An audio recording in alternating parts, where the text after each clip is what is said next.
we have these bunds and kind of embankments that you can see all over the plot of land. So what I've been told is that when you put a cluster of plants together, this is a unique method of irrigation that they happen to do.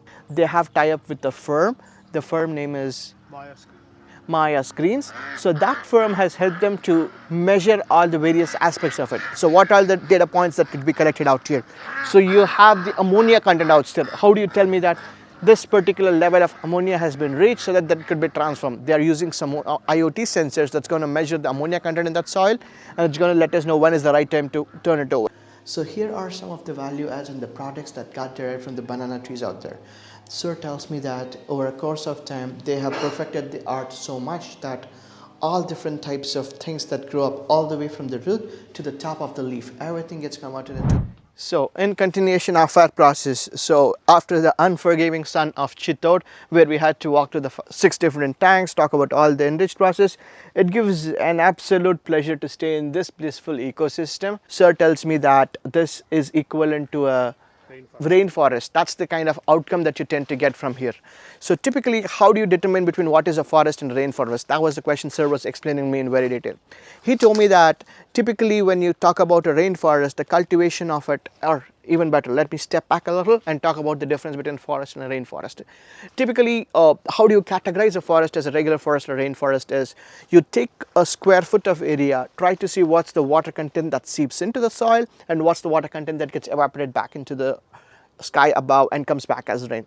So sir was telling me that this particular plot of land that we see over here has been accredited and vetted by ICAI, Indian Council of Agriculture Research from Delhi. They have institutes everywhere in the district. So they've come in here, they have surveyed and they have spoken about how this particular parcel of land is equivalent to that of a rainforest. So what is the benefit of it? In terms of the global warming that we all face right now and the climate change impact that we have, if we need to reverse the process that is continuously reverberated and advocated by our scientists of all out there is where of how you can get the rainforest back, because that's the one that's get distracted more. And a typical rainforest life cycle is about 30 to 40 years. But what sir has been able to achieve right now is this particular plantation forest that we're seeing right now has been cultivated in a short span of 5 years, and it's more self-sustaining. You plant it once, for the next 50 years you don't have to worry. These are more disease resistant plants compared to the other ones. And if you could just see the leaves out here, these are one of the longest leaves that are edible to a human being and a human consumption.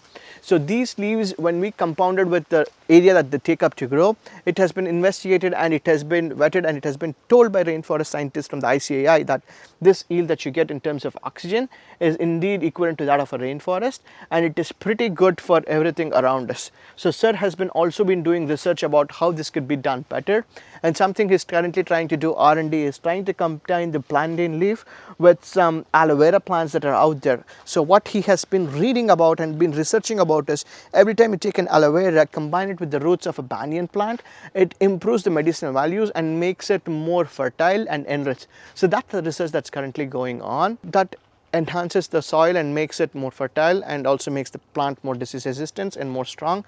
He has been also been correcting me right now that this is not just a regular aloe vera, but that red aloe vera, which in turn can be sourced to our cosmetic companies and has an Ayurvedic medicinal value to it as well, which has all been vetted and has all been known in the print and the news medias out there. Something we happened to notice interestingly as soon as I came into the forest is why is that a plantain leaf in clusters, and why is that huge tunnels kind of a thing that is present over here? That always piqued my interest. So I spoke with sir and he happens to tell me that the Tamilnadu happens to get two types of wind or rainy season. So the one is going to be the northeast ones and the other is going to be the southwest monsoon periods. So what was the idea behind the clustering of the plants is a typical complaint that goes on with all the plantationists. The leaves tend to slant and they tend to die off very soon because the roots are at the very top level. They don't percolate enough like what you would see in a banyan tree or a neem tree or a gulmohar tree. So to avoid that, what is the strategy sir has adopted? He has a pole that is put in the center, and you could see a cluster of trees that has been patched up together. In addition to this, you could see these huge wind tunnels that have been cut out and planted out in such a way so that if the winds were to go, they would just use this tunnel path and go away. They would always take the path of least resistance to take the wind all the way to the very end. So that way he's been telling that in the past 5 years, I'm sure as you all are aware, Tamilnadu has happened to go through a season of floods, rains and all that, but none of his crops have gotten damaged and the yields has been self-sustaining, and he believes that this could continue to go on and on for the next 50 years without even any sort of manual intervention. In addition to that, the other question I had was, how is that, sir, you are having leaves at the very top? I don't see anything at the bottom. For that one, he happens to tell me that he rears the goats, so when they come out and eat, they come in and they eat the leaves that are most accessible to them at the down top. So ecologically, what you're going to see is a cycle of things where the animal comes in, it eats all the barren leaves, the dried ones, so it is self-cleansing in a way, and the fresh leaves tend to go on at the very height. Also, something as it grows on to the very height, something that you can notice is the leaves kind of form a canopy, and the canopy kind of prevents the sunlight percolating to the ground. So typical rainforest behavior, right? You have thick trees with reeds covering the plants and everything, and that's going to prevent the sunlight, which is going to let the soil percolate. In that way, the earth water is getting enriched in a cycle as well. So overall, you have a complete 360 of the water getting started at one place and going back to the place where it naturally belongs, and all this in a sustainable way and nourishing the benefits to all us humans out there. Something else that was also brought up to us was, how is it that this soil is so fertile and you see crops and mosses and lichens and all sorts of good things that are growing up over here compared to other land? So for that, sir was able to explain and tell me that when he initially started this farm, there was about 0.4% of carbon in this particular soil that was available and applicable to be used, and that took a long time for the plants to nourish and grow up. But using this ecological farming method with the fish excreta and all the good stuff that flow in over here, the 0.4 content of carbon content in the soil has now risen to a point of 2.2. That's almost like a 5x, and that has literally translated into very good yield of plants that have been growing well, and you could see it for yourself. So what happens to this banana plantation with so many bananas growing? Are we going to be consuming? Are we going to compare with the South American countries? So that's something we're going to talk to sir as we continue the journey over this farm. So what we happen to see here right now is we have these bunds and kind of embankments that you can see all over the plot of land. So what I've been told is that when you put a cluster of plants together, this is a unique method of irrigation that they happen to do. It's not your regular drip irrigation, but something more unique where you would have a water that is flowing in through a tap that's controlled with the tap based mechanism. The reason for using this particular method is typical drip irrigation, what we have seen in the past or what sir has experienced, is where there have been a lot of blocks that have led to intervention of the manpowers that has in turn led to an escalating cost. But whereas right now what we're trying to see is, just because we have unclogged the holes and use a good watering mechanism with the speed that is being controlled by us, we have very good water irrigation system, and that has in turn converted into less manual intervention, less failure free. And to just reiterate again, the bund based bills, as I was talking about earlier about the poles, sir just told me that no, those poles are no longer being used. Those were just brought in initially, but right now they have been removed just because the clustering bunds that they have been talking about, it has led to a strong sustainable cohorts that are literally yielding into very good fruits, as well as the trees being pretty strong among themselves in itself. So I was asking to sir about what is the output from this farm. Yes, we have done so many innovations, so nothing of this would translate as long as you see a productive yield. So I was asking sir about how is the growth. He had been telling me in the past he had been doing an inorganic way using fertilizers and chemicals. What was the yield with that percentage versus this percentage? So he tells me that earlier when he was doing inorganic farming, the yield was about 1,000. Yes, 1,000. So if you were to have 1,000 trees, then you would obviously get about 1,000 they would call it as stars, I would say a cluster of bananas that would be prailing out as his outcome. But right now with the organic method, so he tells me for 1,000 plants he gets 1,000 banana clusters as output. So per year he's able to get 3,000 bananas. So the yield being 1:3.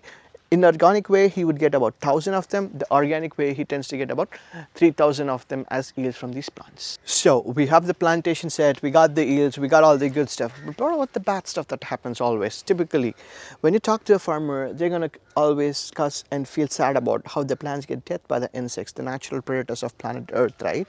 So for that, I asked sir, how is it possible that it is going to be taken care of without the use of pesticides or insecticides? So he told me that Mother Nature has been such a wonderful gift.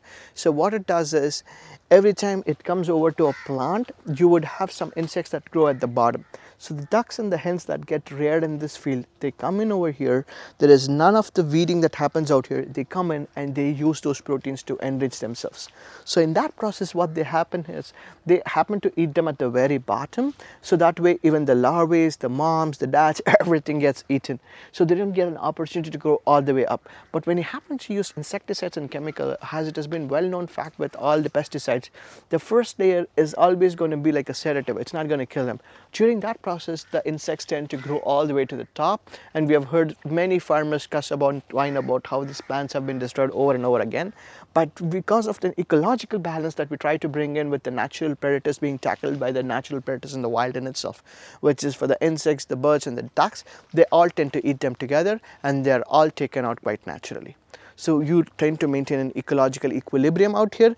In the same way, without any use of insecticides or pesticides, you are able to give your customer a very clean banana yield. I've been told that this particular plantation right now in Chittode covers about 1 hectare of land, and there are about 2,500 plants of banana plantations out here, and he gets one yield every 4 months of 1 tart per plant, which is around 2,500, and that over an year multiplies to 7,500 of them as a yield that he comes from this parcel of land. So for the engineer in me that always happens to have a curiosity, inquisitiveness with a touch of cynicism, how is this all possible? How are you going to know it? How are the things that can't be measured are going to be improved? That's some question that I always tend to think day over and over again. So that was the question I asked sir. Sir, you're talking this about a smart integrated farm.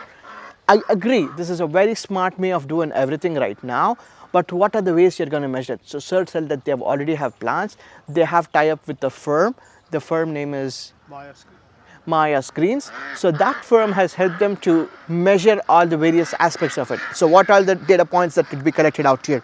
So you have the ammonia content out here. How do you tell me that this particular level of ammonia has been reached so that that could be transformed? They are using some IoT sensors that's going to measure the ammonia content in that soil, and it's going to let us know when is the right time to turn it over. And with the water that is out there, how do you know that the birds are not pooping a lot more extra than they used to, causing the fish mortality rate to increase? So for that particular pH measurement, we again have sensors that are going to be inbuilt, and they are planning to build an app out there that's going to talk about the various mechanisms, the various pH levels, and all these data points together. So like in every analytical and a longitudinal study, over a point of time when all the data gets accumulated, we're going to do a longitudinal study trying to see about the impacts of a temperature, the weather, and the various other components. All this combined together, we're going to see the final outcome of what the data is. So that way we know that what we're seeing right now, over a course of time, it's going to be continuously improved. Like the 1% improvement that we always been wanting to know, we're going to see a sustainable and a more better way of measured yields that are going to happen very soon.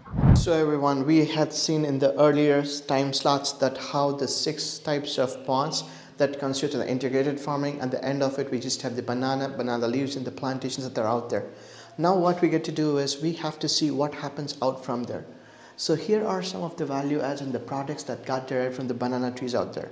Sir tells me that over a course of time they have perfected the art so much that all different types of things that grow up all the way from the root to the top of the leaf, everything gets converted into various products. So herein we're going to start seeing what are the different types of things that could be accomplished and have been derived out of. So the first thing that we see over here are the banana fruits and the mods. So what they do is they get the fruits that got laid out, they take them in, they process it out, and they bring out the fruit supplements out here. And they have been telling that these have been researched and help supported by the Indian Cultural Research Institutes that tells them that how it could be used as a health-based supplements so that nothing gets wasted out. In addition to that, the other product that they have been telling out was the banana wine, which has been absolutely fantastic to learn about. One thing about this wine is they have told me that this has not yet hit the market yet, but the things have been sold out and booked out for months. Basically what they tend to do is they tell me that you get about a kilogram or about 100 ml of 1000 ml of banana wine from 4 kilograms of bananas, and this banana is done through its own set of processes, and there are huge demand with many Southeast Asian countries. And it has been told that Sir has been involved for many seminars and other places. Okay, so looking at these products, I was always amazed to know what are the types of bananas, because when you look at the South Indian market, there could be hundreds of possibilities. So when I spoke to Shanmugam Sir about this, he told me that there are 3 native varieties that get grown a lot over here. One is the Puvan, the second is the Rastali, and the third one is the Karpuravali. So what happens over here is all the 3 fruits combined, they constitute the wine, and there is the other piece of it, which is the banana pickle, which was really interesting concept to me. I always assumed banana to be a fruit that could only be consumed as a supplement, but here you have an add-on to your meal that truly enriches the flavor, and these have been very popular in the markets as well. So once we take care of the spicy stuff, what could be done as a sweet supplement with minimal ingredients? We just got 2 other products. One are the banana cookies. These as well have been selling great. The other one we known in the colloquial term as laddus. These are just basin balls but used with a lot of bananas and a lot of healthy stuff, and I happen to taste them, which happens to be absolutely fantastic. So we've gotten the spice part, the sweet part. What could be done in the fried part? After all, we all love fried food. So on that front, what I got to know is there are some banana flour fryams. These have been known for a very lucrative values, and all along what we have been discovering or seeing with the farmers that are out there is this part of the banana plant gets wasted quite often, and they have no nutritional values, what the assumption was. But now the agricultural research has told that this is also one of the nutrient rich constants. So the flours that are laid out there are in turn tried out into the fryam's piece. So we got the fruits taken care of, we got the yields taken care of. What are the leftovers? There are the stems that are left over. So those are the ones that get dried, have their own set of process, and we have these scours that are get built out from the yarn stuff. So these yarns, again, there are 2 types. One, as you could see, the one with is the linear part, the other one that is the more thicker part. So the thicker part of them, they get converted into many multiple baskets like these, and these have a huge value in the handicraft markets across India, and these are reusable, very sustainable, and very much eco-friendly. On similar lines, there are the smaller yarns which definitely could not be used this, and how they have been going out is just like the jute that seems to be coming back in the fashion right now. We have these small handy bags, which again is done with all ecological products. It has a very minimal impact on the planet Earth, and overall it's a win-win situation where everything from all the way from the root to the top of the shoot, everything gets used out, and it is a win-win situation for both the farmers, the person investing, and also to the consumers and planet Earth as well. So this today has been an amazing sense of learning for me. Personally, I never knew that bananas could weigh in and have so much value. So sir, I would like to take my time and say you sincerely thank you for helping us out. Would you like Thank to you. say something? Thank you. Sir. Thank you. Have a wonderful day. Thanks everyone.